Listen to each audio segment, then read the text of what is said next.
আসসালামু আলাইকুম রহমতুল্লাহ। আশা করি আল্লাহর রহমতে সবাই ভালো আছেন। আজকের এই ভিডিওতে আমরা আলোচনা করব মাস্টার্স বা পিএইচডি থিসিস কিভাবে আমরা লিখব। পুরো ভিডিওটি মনোযোগ দিয়ে দেখতে থাকুন। আশা করি আপনার মাস্টার্স বা পিএইচডির যে থিসিস লেখার জার্নি সেটি আরও সহজ হবে ইনশাআল্লাহ। আমি Mohammad Naeem Hasan Munna, PhD candidate at the school of environment and natural resources, the Ohio State University. তো চলুন ভিডিওটি শুরু করা যাক। একটা বিষয় প্রথমেই মাথায় রাখবেন, আপনার থিসিস যদি ভালো হয় সেটি কিন্তু আপনি পাবলিকেশন আকারে রূপ দিতে পারবেন, যেটি আপনার কেরিয়ারের নেক্সট স্টেপে খুবই গুরুত্বপূর্ণ ভূমিকা পালন করতে পারবে। ফর এক্সাম্পল, আমি মাস্টার্স থিসিস করি ইফেক্ট অফ বায়োচার অথবা effect of acid modified biochar on saline soil. এটা বাংলাদেশের স্যালাইন সয়েলের উপরই কাজ করেছি। এই কাজটা করার জন্য আমি বরিশাল ইউনিভার্সিটি ল্যাব ফ্যাসিলিটি, দেন চিটাগং ইউনিভার্সিটি, পটুয়াখালী বিজ্ঞান ও প্রযুক্তি বিশ্ববিদ্যালয়ের বিভিন্ন ল্যাব ফ্যাসিলিটি আমি ব্যবহার করেছি। আমি তাদের কাছে সত্যিই কৃতজ্ঞ। এই থিসিসটি করার পরে আমি আসলে ট্রাই করেছি আমার যে রেজাল্ট রয়েছে, যে ফাইন্ডিংসগুলো পেয়েছি, সেগুলো আসলে একটা পাবলিকেশন আকারে রূপ দিতে। এর জন্য পরবর্তীতে হায়ার স্টাডির জার্নি শুরু করার জন্য আমেরিকাতে ট্রাই করলাম। অনেক ব্যস্ততা, যদিও অনেক সময় করতে পারিনি, কিন্তু তারপরেও কিন্তু আমি হাল ছাড়িনি। আমার যে সুপারভাইজার রয়েছেন এবং অন্যান্য যারা কোলাবোরেটর ছিলেন, তারা কিন্তু খুবই এনকারেজ করেছে আমাকে পাবলিকেশনটি করার জন্য। এবং ফাইনালি 2025 সালের এই নভেম্বরে কিন্তু আমি আমার যে আর্টিকেলটা সেটা কিন্তু পাবলিশ করতে পেরেছি আলহামদুলিল্লাহ। তো সময় যতই লাগুক, আপনি যদি আসলে ডিটারমাইন্ডেড হন, তাহলে আপনার থিসিস বই আপনার পাবলিকেশন আকারে রূপ দেয়া খুব বেশি কঠিন কাজ হবে না আশা করি। তো এটা জাস্ট একটা রিমাইন্ডার ভিডিও শুরু করার আগে। তো আপনি যখন থিসিস লিখবেন, আপনার প্রথমে থিসিসের স্ট্রাকচার বুঝতে হবে। সেটা মাস্টার্স বা পিএইচডি যে কোনো বিষয়ের ওপর আপনি যখন থিসিস করছেন, সেই থিসিস বইটা লেখার জন্য যে স্ট্রাকচার একটা থিসিসে, সেটা কিন্তু আপনার জানতে হবে। সেটা হচ্ছে প্রথমে ইন্ট্রোডাকশন থাকবে, দেন লিটারেচার রিভিউ থাকবে, দেন ম্যাটেরিয়াল অ্যান্ড মেথডস থাকবে, দেন আপনার রেজাল্টস থাকবে, ডিসকাশন থাকবে, কনক্লুশন অ্যান্ড ফিউচার ডিরেকশন থাকবে। এরপরে লাস্টলি আপনার রেফারেন্সেস থাকবে, যেগুলো আপনি এই পুরো থিসিস বইতে রেফারেন্স হিসেবে সাইট করেছেন। তো প্রথমেই আপনার যে বিষয়টিতে মনোযোগ দিতে হবে সেটা হচ্ছে ম্যাটেরিয়ালস অ্যান্ড মেথডস। তার মানে আপনি যখন গবেষণা কাজ শুরু করেছেন, ফর এক্সাম্পল আমি আমার উদাহরণ দিই, আমি ফিল্ড থেকে যখন স্যাম্পল আনলাম, সয়েল স্যাম্পল আনলাম, সেই স্যাম্পল যখন ল্যাবে অ্যানালাইসিস করছি, ঠিক তখনই কিন্তু আমার স্টেপ শুরু হয়েছে এই থিসিস বই লেখার। তার মানে আমি একটা এমএস ওয়ার্ড ফাইল তৈরি করলাম স্পেসিফিকভাবে। সেখানে কিন্তু আমি কোন কোন মেথড ব্যবহার করছি আমার এই অ্যানালাইসিসের জন্য, সয়েল স্যাম্পল অ্যানালাইসিসের জন্য, সেগুলো কিন্তু আমি লিখে রাখছি, যেন পরবর্তীতে এগুলো গুছানো অবস্থায় থাকে। তারপরে আপনার এই ল্যাবে যখন আপনার অ্যানালাইসিস সম্পন্ন হবে, তখন কিন্তু আপনার ম্যাটেরিয়াল অ্যান্ড মেথডসের যে সেকশন, সেটা কিন্তু অলমোস্ট আপনি ক্লিয়ার। আপনি যখন ম্যাটেরিয়ালস অ্যান্ড মেথডস লিখবেন, তখন কিন্তু আপনার এই যে আপনার স্টাডি ডিজাইন কোনটা, স্টাডি এরিয়া কোনটা, তারপরে আপনি কোন কোন মেথড ব্যবহার করেছেন, আপনি স্ট্যাটিস্টিক্যাল অ্যানালাইসিসের জন্য কোন কোন টুল ব্যবহার করেছেন, সেগুলো কিন্তু আপনার মেথড সেকশনে আপনি উল্লেখ করে দিবেন। তো আপনি যখন স্ট্যাটিস্টিক্যাল অ্যানালাইসিস সম্পন্ন করলেন, তারপরে আপনার হচ্ছে রেজাল্টের অংশ। সেটা আপনি অ্যানালাইসিস করার পর আপনি বিভিন্ন গ্রাফ পেলেন, টেবিল পেলেন। টেবিলগুলো আর গ্রাফগুলো ব্যবহার করেই কিন্তু আপনি মেইনলি আপনার রেজাল্ট সেকশনটা তৈরি করবেন। এবং আপনাকে গুরুত্ব সহকারে যে বিষয়টি খেয়াল রাখতে হবে, সেটা হচ্ছে আপনি যে বিভিন্ন ডেটা লিখছেন, সেই ডেটাগুলোর ইউনিট যেন ঠিক থাকে। এছাড়া আপনি ইউনিট কনভার্ট করা লাগছে কিনা সেটাও আপনার খেয়াল রাখতে হবে। আপনার পুরো থিসিস বইতে যেন ইউনিট একই স্ট্রাকচারে থাকে বা একই ইউনিট থাকে, একই ফরম্যাটে থাকে, সেটাও কিন্তু আপনার খেয়াল রাখতে হবে।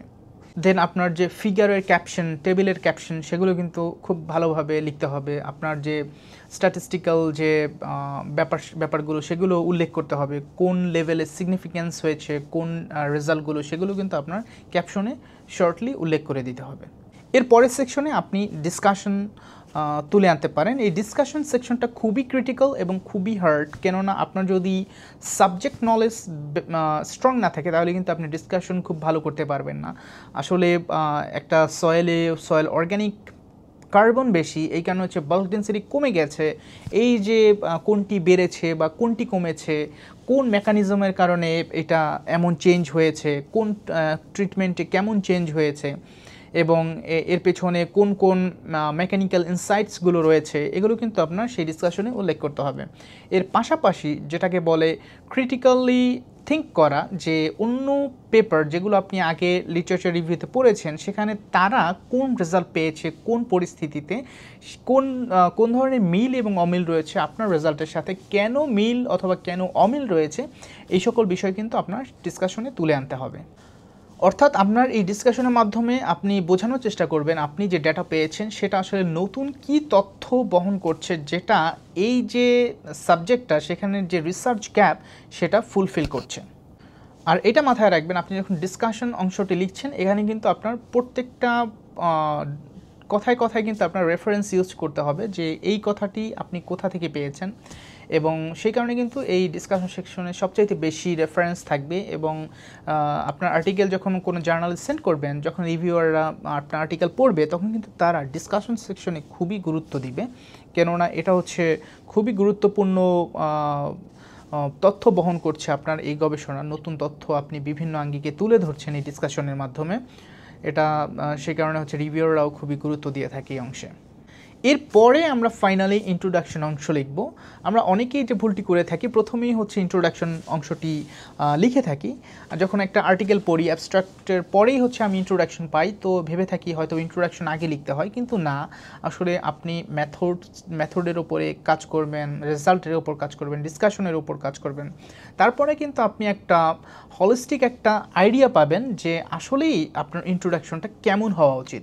কেননা একটা ইন্ট্রোডাকশন যখন আপনি শুরু করবেন তখন কিন্তু আপনার গ্লোবাল পার্সপেক্টিভ প্রথমে তুলে ধরতে হবে, তারপরে আপনি লোকাল পার্সপেক্টিভ আনবেন, এরপরে থিওরিটিক্যাল ডিসকাশন হবে, এরপরে আপনার নলেজ গ্যাপ সেটা উল্লেখ করবেন, তারপরে আপনার অবজেক্টিভ এবং হাইপোথিসিস সেগুলো উল্লেখ করবেন আপনার ইন্ট্রোডাকশনে। তো আপনি যখন পুরো কাজটার materials and methods, results, discussion এগুলো যখন সম্পূর্ণ করবেন, তারপরে কিন্তু আপনি বুঝতে পারবেন যে এই সকল বিষয়ের উপর ভিত্তি করে আপনি আপনার ইন্ট্রোডাকশনটা কিভাবে সাজাবেন। এবং ভালো ইন্ট্রোডাকশন খুবই কাজে দেয়, কেননা একজন রিডার যখন একটা আর্টিকেল পড়ছে, অ্যাবস্ট্রাক্ট পড়ার পরে ইন্ট্রোডাকশনটা কিন্তু তাকে হুক করছে। আপনার আর্টিকেলটা যখন পড়ছে তখন কিন্তু আসলে সে বুঝতে পারলো যে আপনি গ্লোবাল কোন প্রবলেমটা নিয়ে আপনি কাজ করছেন, অথবা আপনার লোকাল কোন প্রবলেমটা নিয়ে আপনি কাজ করছেন, কোন থিওরিগুলো আপনি ব্যবহার করেছেন। এছাড়া আপনার অবজেক্টিভ এবং হাইপোথিসিস, যদি মাল্টিপল অবজেক্টিভস এবং হাইপোথিসিস থাকে সেগুলো কিন্তু আপনি আপনার রিডারকে এই ইন্ট্রোডাকশন সেকশনের মাধ্যমে তুলে ধরতে পারবেন।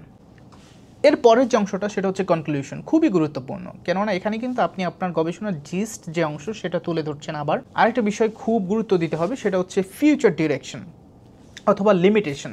কোনো কাজই আসলে সম্পূর্ণ না, আপনি যখন একটা কাজ সম্পন্ন করেছেন সেটার লিমিটেশন 100% থাকবে, যদি না থাকতো তাহলে কিন্তু গবেষণার প্রয়োজন হতো না।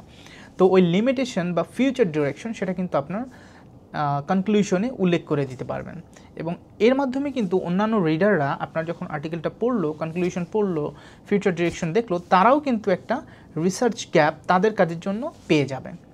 ফাইনালি যে স্টেপটা সেটা হচ্ছে ফরম্যাটিং অ্যান্ড রেফারেন্সিং। আপনি এপিএ, হার্ভার্ড বা শিকাগো যে কোনো ফরম্যাট ফলো করতে পারেন, স্পেশালি কোনো রিকোয়ারমেন্ট যদি থাকে সেই স্পেসিফিক রিকোয়ারমেন্ট অনুযায়ী হচ্ছে আপনি ফরম্যাট ফলো করবেন। একটা বিষয় মাথায় রাখবেন, আপনি যখন লিটারেচার রিভিউ করছিলেন বা লেখালেখি করছিলেন, বিভিন্ন জায়গা থেকে যখন রেফারেন্স নিচ্ছিলেন, সেখানে কিন্তু অনেক তথ্য আপনার রিসার্চ, আপনার যে থিসিস বই সেটার সাথে মিলে যেতে পারে, কিন্তু এটা খেয়াল রাখতে হবে প্ল্যাগারিজম পার্সেন্টেজ যেন 10%-এর বেশি না হয়, যেটা খুবই ভালো একটা বিষয়। আপনার প্ল্যাগারিজম পার্সেন্টেজ যদি আরও বেশি দেখায় তাহলে আপনি সেগুলো রিরাইট করতে পারেন, রিফ্রেশ করতে পারেন, প্যারাফ্রেজ করতে পারেন, এভাবে আপনি আপনার যে প্ল্যাগারিজম পার্সেন্টেজ সেটা কিন্তু আরও কমিয়ে আনতে পারবেন। ফাইনালি আপনার ড্রাফট রেডি হয়ে গেল আপনার থিসিসে, সেটি সাবমিট করবেন আপনার সুপারভাইজারের কাছে, তিনি রিভিশন দিবেন, আবার আপনি কাজ করবেন, আবার রিভিশন দিবেন, এবং এইভাবেই কিন্তু আপনি ফাইনাল থিসিস সম্পন্ন করতে পারবেন। আর মাস্টার্স বা পিএইচডি থিসিসের মেইন যে পার্থক্য সেটা হচ্ছে মাস্টার্স নর্মালি একটা মেইন চ্যাপ্টার থাকে যেটার উপর আপনি আর্টিকেল তৈরি করতে পারবেন, একটা অরিজিনাল আর্টিকেল। আর পিএইচডির যে থিসিস থাকে সেখানে কিন্তু মাল্টিপল চ্যাপ্টার্স থাকে, এবং প্রত্যেকটা চ্যাপ্টারের উপর ভিত্তি করে এক একটা আর্টিকেল আপনি জার্নালে পাবলিশ করতে পারবেন। ধন্যবাদ সবাইকে আজকের ভিডিওটি দেখার জন্য। দেখা হবে পরবর্তী কোনো ভিডিওতে। ভালো থাকবেন সবাই। আসসালামু আলাইকুম রহমতুল্লাহ।